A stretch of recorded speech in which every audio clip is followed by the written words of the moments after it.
ಸಮಸ್ತ ನಾಡಿನ ಜನತೆಗೆ ಶ್ರೀ ಅದಿತಿ ದೇವಿ ಹಾಗೂ ನನ್ನ ತಾಯಿ ಜಗನ್ಮಾತೆ ಸ್ವರೂಪಿಣಿಯಾಗಿರ್ತಕ್ಕಂಥ ರೇಣುಕಾ ಯಲ್ಲಮ್ಮ ಹಾಗೂ ಮಲೈ ಮಾದೇಶ್ವರನ ಪಾದಾರವಿಂದಗಳಿಗೆ ವಂದಿಸುತ್ತಾ ಸೃಷ್ಟಿಸ್ಥಿತಿ ಲಯ ವಿನಾಶಿನಿ ಶಕ್ತಿಭೂತೆ ಸನಾತನಿ ಗುಣಾಶ್ರಯೇ ಗುಣಮಯೇ ಶ್ರೀ ರೇಣುಕಾ ನಮೋಸ್ತುತೆ. ಜಗನ್ಮಾತೆಯ ಪಾದಾರವಿಂದಗಳಿಗೆ ವಂದಿಸುತ್ತಾ ಹಾಗೆ ಮಲೈ ಮಾದೇಶ್ವರನ ಪಾದಾರವಿಂದಗಳಿಗೆ ವಂದಿಸುತ್ತಾ ಈ ದಿನದ ಭವಿಷ್ಯ ನೋಡ್ಕೊಂಬರೋಣ ಬನ್ನಿ. ಮೊದಲಿಗೆ ಈ ದಿನ ತಾರೀಕು 3/7/2027 ಶುಕ್ರವಾರ. ಈ ಉತ್ತರಾಯಣದಲ್ಲಿ ಈ ವಾರದಲ್ಲಿ ಅಂದರೆ ಬರೋ ವಾರ ಬುಧವಾರ ಮತ್ತು ಗುರುವಾರದಲ್ಲಿ ದಕ್ಷಿಣಾಯನ ಶುರುವಾಗ್ತಕ್ಕಂಥದ್ದು. ಆದರೆ ಮುಂಚಿತವಾಗಿ ಏನೇನೆ ಅದರ ಅಂಶವನ್ನು ಇವಾಗ ಕಾಣಿಸ್ಕೊಳ್ತಾ ಇರ್ತಕ್ಕಂಥದ್ದು. ಹಾಗಾಗಿ ಪರಾಭವ ನಾಮ ಸಂವತ್ಸರದಲ್ಲಿ ಜ್ಯೇಷ್ಠ ಮಾಸದಲ್ಲಿ ಕೃಷ್ಣ ಪಕ್ಷದಲ್ಲಿ ಇದ್ದೀವಿ ನಾವು. ಈ ದಿನ ಶ್ರವಣ ನಕ್ಷತ್ರ ಇದೆ. ಈ ದಿನ ವಿಶೇಷವಾಗಿರ್ತಕ್ಕಂಥ ಅನುಷ್ಠಾನವನ್ನು ಹೇಳ್ಕೊಡ್ತೀನಿ, ಅದನ್ನು ಮಾಡಿ. ಸಂಕಷ್ಟಹಾರ ಚತುರ್ಥಿ ಇದೆ ಈ ದಿನ. ಗಣಪತಿಗೆ 21 ಗರಿಕೆ 1/4 kg ಕಡಲೆಕಾಳನ್ನು ದಾನವಾಗಿ ಗಣಪತಿಗೆ ಕೊಡಬೇಕು. 21 ಗರಿಕೆ 1/4 kg ಕಡಲೆಕಾಳು ಕೊಟ್ಟು ಆ ಸ್ವಾಮಿಗೆ ಪ್ರೀತಿ ಪಾತ್ರರಾಗಿ ಹೋಗಿ ಪೂಜೆ ಮಾಡ್ಕೊಂಡು ಬನ್ನಿ, ಖಂಡಿತವಾಗಿ ಒಳ್ಳೆಯದಾಗುತ್ತೆ. ಇನ್ನೊಂದು ಮನೆಯಲ್ಲಿ ಅನುಷ್ಠಾನ ಮಾಡಬೇಕು ಸಂಕಷ್ಟಹಾರ ಗಣಪತಿ ಅಂದರೆ ಗಣಪತಿ ವಿಗ್ರಹ ಬಿಳಿ ಎಕ್ಕದಲ್ಲಿರಲಿ ಇಲ್ಲ ಪಂಚಾಲೋಹದಲ್ಲಿರಲಿ ಯಾವುದ್ರೆಲ್ಲರೂ ಇರಲಿ ಪರವಾಗಿಲ್ಲ. ಗಣಪತಿಯನ್ನು ಆರಾಧನೆ ಮಾಡ್ತಕ್ಕಂಥದ್ದು, 21 ಗರಿಕೆಗಳನ್ನು ಇಡ್ತಕ್ಕಂಥದ್ದು, ಬಿಳಿ ಎಕ್ಕದ ಹೂವುಗಳನ್ನು ಹಾರ ಹಾಕ್ತಕ್ಕಂಥದ್ದು ಮಾಡಿ. ಖಂಡಿತವಾಗೂ ತುಂಬ ಚೆನ್ನಾಗಾಗುತ್ತೆ. ನಿಮಗೆ ಎಲ್ಲಿಲ್ಲದ ಸಿರಿ ಸಂಪತ್ತು ನಿಮ್ಮದಾಗುತ್ತೆ. ಮತ್ತು ಈ ದಿನ 12 ರಾಶಿ ಕಡೆ ಗಮನ ಕೊಟ್ಬಿಡೋಣ ಬನ್ನಿ. ಮೊದಲಿಗೆ ಮೇಷರಾಶಿಯವರಿಗೆ ಈ ದಿನ ಪ್ರತಿಫಲ ಸಿಗುತ್ತೆ. ನೀವು ಮಾಡಿರ್ತಕ್ಕಂಥ ಫಲದಿಂದ ನೀವೇನೇನೇ ಮಾಡಿದರೂ ಕೂಡ ಅದ್ರ ಪ್ರತಿಫಲವಾಗಿ ನಿಮಗೆ ಲಾಭ ಸಿಗ್ತಕ್ಕಂಥದ್ದಾಗುತ್ತೆ. ಇನ್ನು ವೃಷಭ ರಾಶಿಯವರಿಗೆ ಉದ್ದೇಶಪೂರ್ವಕವಾಗಿ ನಿಮ್ಮ ಮೇಲೆ ವಿನಾಕಾರಣ ಜಗಳಕ್ಕೆ ಬರ್ತಕ್ಕಂಥದ್ದು, ಸ್ವಲ್ಪ ವರ್ಜಿಸ್ತಕ್ಕಂಥದ್ದು. ಈ ದಿನ ಸ್ವಲ್ಪ ಮೌನವಾಗಿರೋದು ತುಂಬ ಒಳ್ಳೆಯದು ಅಂತ ನನ್ನ ಅನಿಸಿಕೆ. ಆದರೆ ಸ್ವಲ್ಪ ಹುಷಾರಾಗಿರಿ.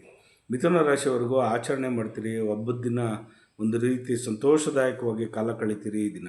ಕಟಕ ರಾಶಿಯವರಿಗೆ ಕೀರ್ತಿ ಲಾಭ ಯಶಸ್ಸು ತರ್ತಕ್ಕಂಥ ದಿನ ಅಂತಲೇ ಹೇಳ್ಬೋದು ಈ ದಿನ. ಇನ್ನು ಸಿಂಹರಾಶಿಯವರಿಗೆ ಛಲವಾಗಿ ನೀವು ನಡ್ಕೊಳ್ತಕ್ಕಂಥದ್ದು ಈ ದಿನ. ನೀವೇನೇ ಒಂದು ಕೈ ಕೆಲಸ ತೊಗೊಂಡ್ರೂ ಕೂಡ ಅದನ್ನು ಅಚೀವ್ಮೆಂಟ್ ಥರ ಸೀರಿಯಸ್ನೆಸ್ ಆಗಿ ತಗೊಳ್ಳಿ. ಈ ದಿನ ತುಂಬ ಚೆನ್ನಾಗಾಗುತ್ತೆ.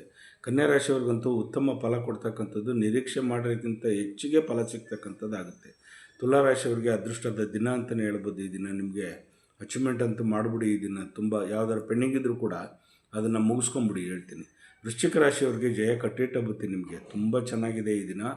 ಅನುಕೂಲಕರವಾಗಿರ್ತಕ್ಕಂಥ ವಾತಾವರಣ ಆಗ್ತಕ್ಕಂಥದ್ದು. ಇನ್ನು ಧನುಷು ರಾಶಿಯವರಿಗೆ ನೆಮ್ಮದಿಯ ವಾತಾವರಣ ನಿಮ್ಮದಾಗ್ತಕ್ಕಂಥದ್ದು ಈ ದಿನ. ಖುಷಿಯಾಗಿರ್ತೀರಿ, ಲವಲವಿಕೆಯಾಗಿರ್ತೀರಿ.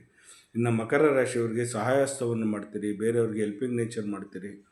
ತುಂಬ ಚೆನ್ನಾಗಿ ಈ ದಿನ ಆ ಪರಮಾತ್ಮನ ಶನೇಶ್ವರನ ಒಂದು ಕೃಪಾ ಕಟಾಕ್ಷ ಚೆನ್ನಾಗಿದೆ. ಇನ್ನು ಕುಂಭರಾಶಿಯವರಿಗೆ ಶ್ರದ್ಧಾ ಭಕ್ತಿ ಕೇಂದ್ರಗಳಿಗೆ ಹೋಗ್ತೀರಿ ಈ ದಿನ.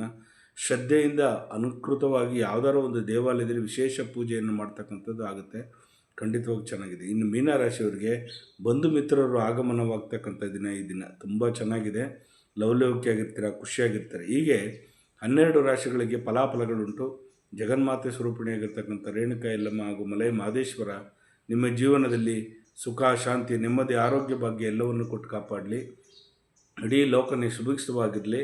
ಹೇಳಿ ಒಂದು ಸಲ, ಲೋಕೋ ಸಮಸ್ತ ಸುಖಿನೋ ಭವಂತು ಸನ್ಮಂಗಳಾನಿ ಭವಂತು, ಸರ್ವೇ ಜನ ಸುಖಿನೋ ಭವಂತು ಸನ್ಮಂಗಳಾನಿ ಭವಂತು. ರೈತಾಪಿ ಬಂಧುಗಳೇ, ಚಿಂತೆಯನ್ನು ಮಾಡೋದು ಬೇಡ. ಏನಂದರೆ ಈ ದಿನ ನಾನು ಶುಕ್ರವಾರ ತಾಯಿ ಹತ್ರ ಪ್ರಾರ್ಥನೆ ಮಾಡ್ತಾಯಿದ್ದೀನಿ. ಏನು ಇವತ್ತು ಬಿಡದಿ ಇಲ್ಲಿ ರೈತಾಪಿ ಜನಗಳು ನೊಂದು ಒಂಥರ ಮಾನಸಿಕವಾಗಿ ಹಿಂಸೆಯನ್ನು ಅನುಭವಿಸ್ತಾ ಇದ್ದೀರಿ. ನಿಮಗೆಲ್ಲರೂ ದೇವರು ನಿಮಗೆ ಆರೋಗ್ಯ ಐಶ್ವರ್ಯ ಎಲ್ಲ ಕೊಟ್ಟು ಕಾಪಾಡ್ತಾನೆ. ಯೋಚನೆ ಮಾಡೋದು ಬೇಡ.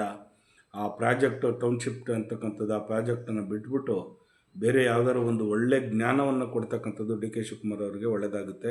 ಅವ್ರಿಗೆ ಆ ಪ್ರಾಜೆಕ್ಟನ್ನು ಕೈ ಬಿಡುವಂತೆ ನಾನು ಇಲ್ಲಿ ದೇವಿ ಜಗನ್ಮಾತೆ ಹತ್ರ ಮನವಿಯನ್ನು ಮಾಡ್ಕೊಳ್ತೇನೆ. ಒಳ್ಳೆಯದಾಗಲಿ ರೈತಾಪಿ ಬಂಧುಗಳೇ. ನಿಮ್ಮಿಂದ ನಾವು ಊಟ ಮಾಡ್ತಾಯಿದ್ದೀವಿ. ಇವತ್ತು ನಾವು ಬಟ್ಟೆ ಹಾಕಿದ್ದೀವಿ, ಇವತ್ತು ಉಸಿರಾಡ್ತಾ ಇದ್ದೀವಿ ಅಂದರೆ ನೀವು ಕೊಟ್ಟಿರೋ ಭಿಕ್ಷೆಯಿಂದ ನಾವು ತಿಂತಾಯಿದ್ದೀವಿ.